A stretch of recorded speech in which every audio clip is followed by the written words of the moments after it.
Welcome to Sports Talk Live Buffalo Plus. I'm Sports Director John Scott, joined by our Hall of Famer, Vic Carucci. Sabres hosting Columbus as we speak, about 0-0 through the midway point of the first period. I'll have a more general discussion on them with Paul Hamilton a little later in the show.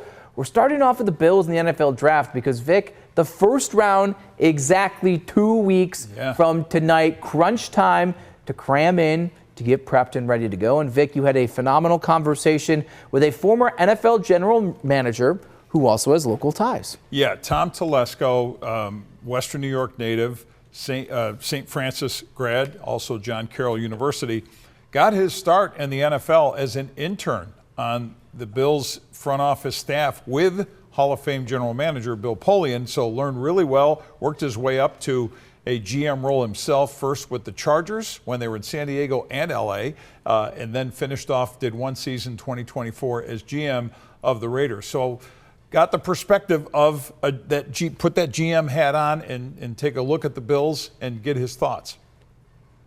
Tom, as you assess the Bills' needs, what is your thought process as far as how you see them going? Well, I think first you have to remember, this is a 12-5 team last year. So, they went to the playoffs, won a playoff game. So they have a relatively strong roster right now, with a couple little holes to fill. But where they're picking in the draft, you're going to have a larger pool of players when you're back towards the back end of the first round. So I think on offense, guard is going to be a very big need. I don't think it's going to line up particularly in the first round this year, just with someone that the caliber of player that it would take in the first round that would kind of line up with them there. I don't see that happening. But I still see receiver as a need, even with the DJ Moore trade. They have Shakir. Look, I'm a big Josh Palmer fan. I drafted him, so I love Josh. But I think if you want to protect yourself, just in case Josh has another injury, and protect yourself in case Keon Coleman does not develop to the pace that they need, I think receiver is a potential spot and a potential need. And there should be someone there that they like. So those are probably the two spots on offense. And then defensively, I think you're looking for an edge rusher. They've tried the Joey Bosa. They tried the Von Miller. They've got Bradley Chubb this year. But I think, in the end, they probably would love to draft, a young, explosive edge rusher. So that's going to be a need. I think linebacker obviously is going to be a need. They need a bona fide starter there. And I think safety could be a need as well. So there's probably more needs on defense and offense, but really this is probably more a defensive draft in the first round than offense anyways. You mentioned about the first round, where they're picking, and right now it's 26th. As you've looked at drafts through your time in working personnel, Tom, is there something to the logic that even in the best drafts, it's really hard to see truly 32 first-round grades, that at some point, maybe toward that middle portion of the round in terms of, and I know every team grades differently, but that you get this drop-off and that for all intents and purposes, that second half of the first round are players that are kind of reaches being pulled up from where they maybe would be rightfully taken in the lower areas. Yeah, I think in all my time doing this, we basically averaged between 18 to 22 first-round graded players. And it was amazing through all the years when I was a GM and even going back working with the Colts with Bill Polian, the numbers usually stayed about the same. You usually had about 18 to 22 first-round players in a particular draft. So if you're picking 26, more than likely you're probably drafting a player that you probably had as a second-round player. Now, every now and then, because we all don't see the players the same. You may have a player from your whatever it is, 2022 first round players that may fall a little bit to you at 26, but more than likely you're probably drafting a second round player. But that doesn't mean it's going to be a bad player. But that's just the way it goes with everybody picking late in the first round. So, which is why you'll see teams, and maybe Buffalo may do the same. You just trade back in the first round, figuring if we're going to draft a second round caliber player on a board anyways, let's move back a couple picks and get something for doing that. And in terms of history, it seems to me, and I don't have a hard number attached to this, but because there's always coaching turnover, but when you get the first year coach, and then whatever side of the ball where that he's been as a coordinator, say he gets that first year as a head coach, it seems invariably teams will draft a player to that side of the ball. Is there anything to that, Tom? Do you put credence to that, or do you dispel that? Absolutely. Absolutely. It happens all the time. You know, whatever your head coach, whatever his background is, that's kind of how they skew, and that's just kind of normal. So you've had the Bills over the last, whatever it is, number of years with Sean McDermott as the head coach. You would tend to skew a little bit defense, and now you've got Joe Brady. You may skew more offense. So there is something to it. But obviously, when you're picking late in the first round, you know, they'll have their group of players at you know, offense and defensive positions. In the end, they'll probably take the best of the group. It's really hard to draft for a specific need that late in the first round. But I think it's normal for any head coach, you know, an offensive, he's essentially the offensive coordinator and the head coach with Joe Brady, that, you know, you kind of skew towards the offense a little bit. But look, if there's not an offensive player there that you love, and like I said, this is a pretty good defensive draft in the first round. It may end up going defense anyways. If you're making the pick for the Bills, you said you've been doing these mocks for SiriusXM NFL Radio. Who do you have in mind, or if it's maybe a couple of names that you would throw out there that you could see in that lower part of the first round that would probably fill the need for them? The mock I just did, I ended up with Dylan Thieneman from Oregon, the safety. I just thought he would pair really well with Cole Bishop. I know they signed Gardner Johnson to play safety, and Gardner Johnson can play some safety, he can play some big nickel and some three safety stuff, and he's really probably more a one-year bridge player for Buffalo. So I think safety's a need. I think he's an excellent player. Thieneman is highly athletic. He's instinctive. He's really fast. So I had him in that mix. You know, there'll be a receiver there, like a Denzel Boston from Washington. Casey Concepcion possibly would be there. I know he's probably more of a slot, and they have Shakir, but Concepcion is also a really big-time punt returner, and the Bills could use that as well, give Shakir a rest from doing that.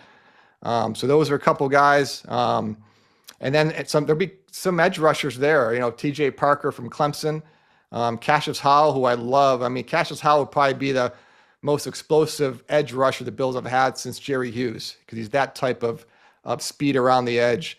Really interesting player. So, you know, you think if you're looking receiver, edge rusher, safety, you hope, you know, one of those, you know, potential players, maybe an inside linebacker like C.J. Allen, who I think could walk in and play. Anthony Hill, maybe from Texas, an inside linebacker. So I'm sure Brandon Beane, he'll have a group of probably 8 to 10 players that he feels good about at that spot. And then he'll probably make a decision whether, you know, stay and pick or maybe trade back a little bit, maybe get somebody in that same group. How big of a challenge is it, though, for the Bills with this planned shift to a 3-4 scheme and Jim Leonhard taking over the defense and moving away from what Sean McDermott had in place in Buffalo for 9 years? How challenging is that to bring in personnel that fit that, and particularly from this draft? It used to be harder than it is now. I think now, just because, you know, so much of your game is playing nickel defense, and usually in a nickel defense, you've got 4 down defensive linemen. So even if you're a quote unquote 3-4 team, you usually have 4 down linemen. So I don't think it's as big as it used to be. Maybe a little bit of the style of your defensive tackles will change with this new defense. To me, the bigger change is the coverages. I think with Jim Leonhard, he's going to play a lot more different coverages than Sean McDermott used to. So that will require a different type of corner, maybe even a different type of safety. But anytime you make a change at defensive coordinator on a team, there is a period of a couple years where you do have to kind of, you know, turn the roster over a little bit if a player doesn't fit. And those are typically defensive tackles, typically corners, usually. Edge rushers are edge rushers, whether you're a 3-4 or 4-3. You know, you're on the edge of the defense, you're coming up the field. It's not a lot different. And really inside linebackers are about the same. So it won't be a huge change, but, you know, there will be some style changes, I think, in a couple different spots. Vic, you can really see Telesco's depth of knowledge here. I mean, I thought he was fantastic. I've spoken to him in the general manager capacity here, but he was absolutely sensational. And I loved the way he was directing things when it comes to the direction the Bills may go in the first round of the back end, because it seems to me far more wide open than it has been in the past here. I currently feel like they're not going wide receiver, and I agree with him in terms of the value's not there for left guard. I've been saying for a while now, defense seems to be that way, but then there is that little nugget. it's Joe Brady as the head coach, and he's an offensive guy. And that's what really stood out to me, because I was half expecting him to give me a standard GM answer, which is, hey, the GM runs the draft. And clearly Brandon Beane will be running this draft as he's run drafts for the Bills prior to the promotion to president of football ops. But you think about that tendency, and that was why it was a loaded question, and he acknowledged it. You work with head coaches, depending on their side of the ball, that tends to be where that pick will go, that first draft pick, and it tracked for Sean McDermott in his first year, trading down for Tre'Davious White, trading away from Patrick Mahomes in that 10th spot in that 2017 draft. But I think the point here, too, is to keep in mind, and he mentioned it, Brandon Beane will have the cluster of players and probably take it more to and I think he should, to the value. What is their highest graded value at that spot? It's funny because when they traded back into the second round and acquired some more picks and ultimately took Keon Coleman, people were not happy. They thought, hey, the guy that we want is right there. I think this thing is so wide open that fans and the team, as Tom really illustrated there, they're not going to have a singular guy that's, oh my gosh, this guy's at 26 or this guy's here at 23,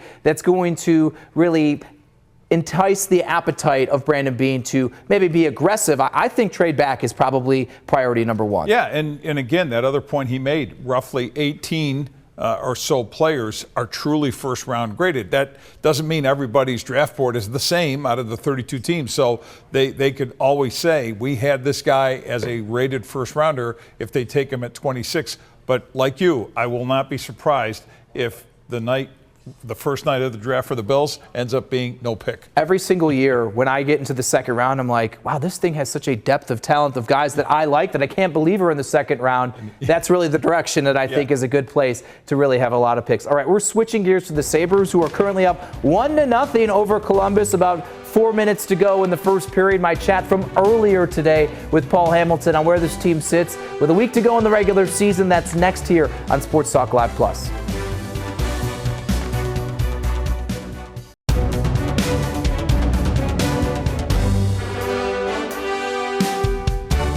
Welcome back here to Sports Talk Live Plus. Time to shift our attention to the Sabres, who are currently up 1-0. Peyton Krebs scoring about 2 minutes to go in the first period against Columbus. I caught up with Paul Hamilton before the game to get into where this team is with 4 games to go. Paul, the Sabres have weathered the storm, seemed a little dicey at the back end of last week, including that terrible game in Washington we both were at the day that they clinched a playoff berth. What have you seen from them differently in the game since that make you believe, all right, maybe they understand and have gotten used to the level of hockey down this home stretch? We all felt that Tampa game came at a great time for them because they know how they have to play against Tampa. They know what the stakes were against Tampa. So I think it was a perfect game for them. They had been sleeping for about 7 games off and on, and they only had won 2 of them. I thought it was a perfect time to have that game, and they were totally back to the Buffalo Sabres when they played that game. Against the Rangers, kind of back to the Buffalo Sabres, not totally. They weren't too happy with their first 40 minutes. But I think having that game there, Bo Byram had the quote of the day when we talked to him after the game. He goes, I had chills before we dropped the puck. The fans were going crazy in here. And he said he got a shot of adrenaline before it even started.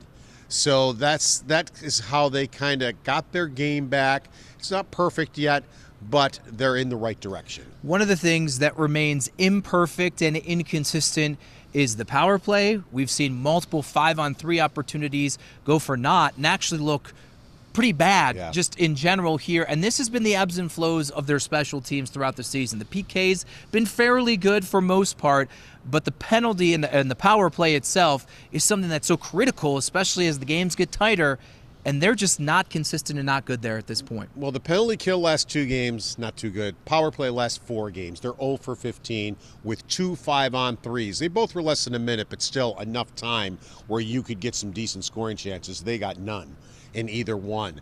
So it is something that they're going to have to work on. It was going for a little bit before that. They were kind of using Tage Thompson as a rover, but the 4 games, in my experience, and yes, I do remember back when there were playoffs. It's kind of, you know, back there somewhere. But I've seen in the playoffs teams, they come in, they've lost 6 in a row, lost 8 in a row. Next thing you know, they're doing great in the playoffs. Same thing with special teams. Special teams not doing real well. All of a sudden, they're red hot when the playoffs start. So it's kind of weird how that happens. But it is something that they are going to have to work on. They are not going to get away with what they got away with New York Rangers. Both sides they got beaten on, the penalty kill and the power play, and they still won the game. That's not a recipe for success. The recipe for success in net for the Sabres has been a true rotation. We know that Ukko-Pekka Luukkonen and Alex Lyon. Now Lyon, probably nothing serious, but he is dealing with a little tweak in the back here, so his status at least immediately remains unknown. But let's just say he's in the mix, Paul. Teams don't rotate goalies in the postseason. We've seen UPL really pick it up late and kind of go ahead in terms of performance of Lyon.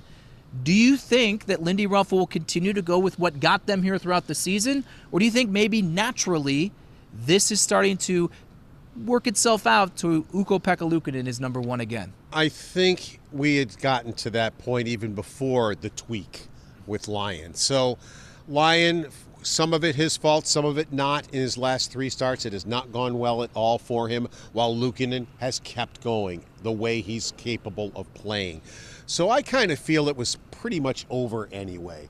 So no, I don't think we're looking at a alternate goaltending situation. It seems like maybe Luukkonen has taken the job. There's only a few games left.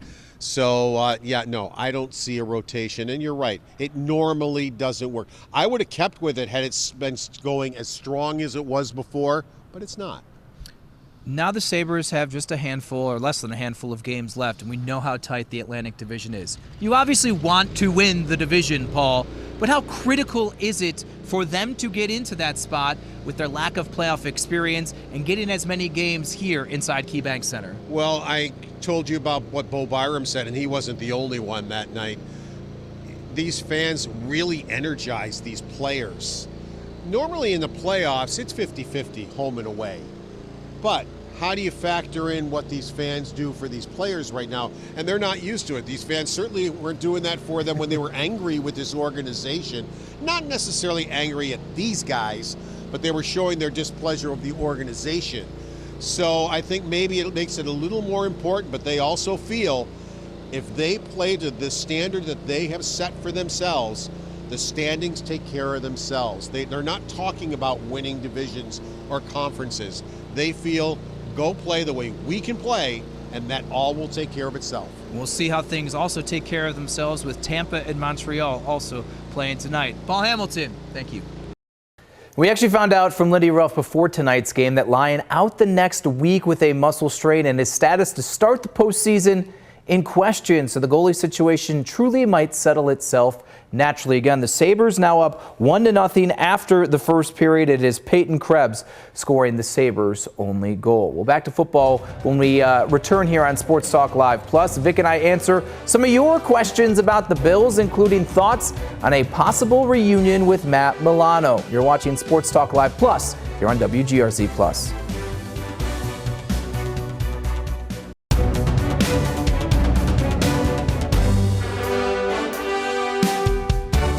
Welcome back here to Sports Talk Live Plus. We're going to wrap up the show this week with something, honestly, I'd love to get more into over the coming months, a mailbag of sorts. I asked on social media for some Bills-related questions. Vic and I are now going to answer just a few of those. And the first one's coming from Johnny on X, asking what expectations should be for the Bills defense in year 1 under Jim Leonard. He thinks things are going to be shaky because of personnel. Vic, where do you stand right now? Yeah, I lean closer to that than I do to everything's going to be great in year 1 because there is a transition to be made here, not the least of which is Jim Leonard being a defensive coordinator for the first time, calling defensive signals in the NFL for the first time. Those are adjustments. Those are things. And while I think he is qualified to have gotten this shot, let's see how he handles the shot. And then from a personnel standpoint, I am sort of coming around to the idea, and we heard Tom Telesco talk about it, that the way NFL has trended, players are a bit more interchangeable between 3-4 and 4-3.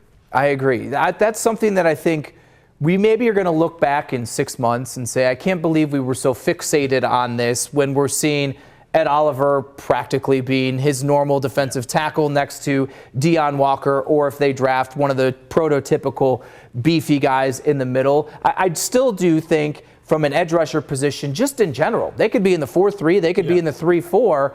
I don't think from a body count you're even close to being where you need to be. And there is something to be said for the linebacker position that, hey, Terrell Bernard has not been someone who's been able to consistently be healthy and stay on the field. And oh, by the way, the next one is Dorian Williams. He too has had some issues here and is very unproven. I think it is as up in the air with the personnel, with the people that are on the team that you already have established with, as it is those who are not. Yeah, it's just a matter of missing pieces or getting right pieces. But again, whether their background is more in 3-4 or 4-3 is less important than just getting the talent. Right. Get that level of talent in there, especially rushing the quarterback. 100%. We're staying on defense with this question from John on X, asking why we haven't heard a peep from the Bills about Matt Milano. Milano, an unrestricted free agent, still after redoing his contract last season.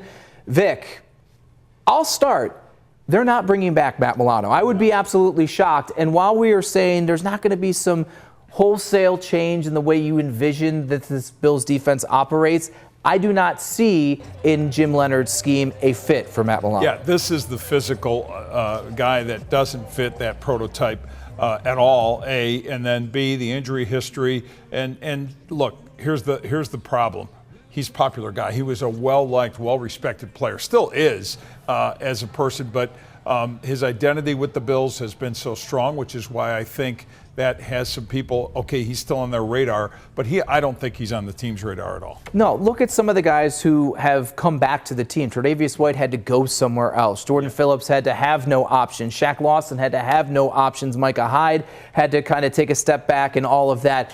I'm not saying it's impossible. Let's say some injuries happen and he's not really on a team. Who knows what can happen?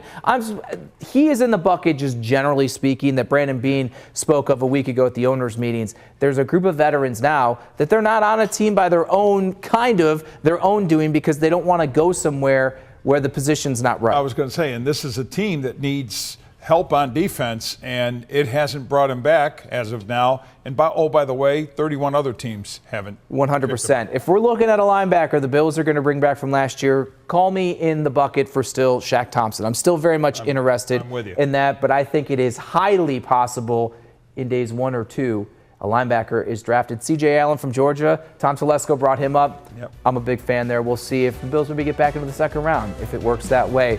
Sabres, Bills, draft in 2 weeks, playoffs coming up. Lot to get to. So much going on. We'll see you next Thursday.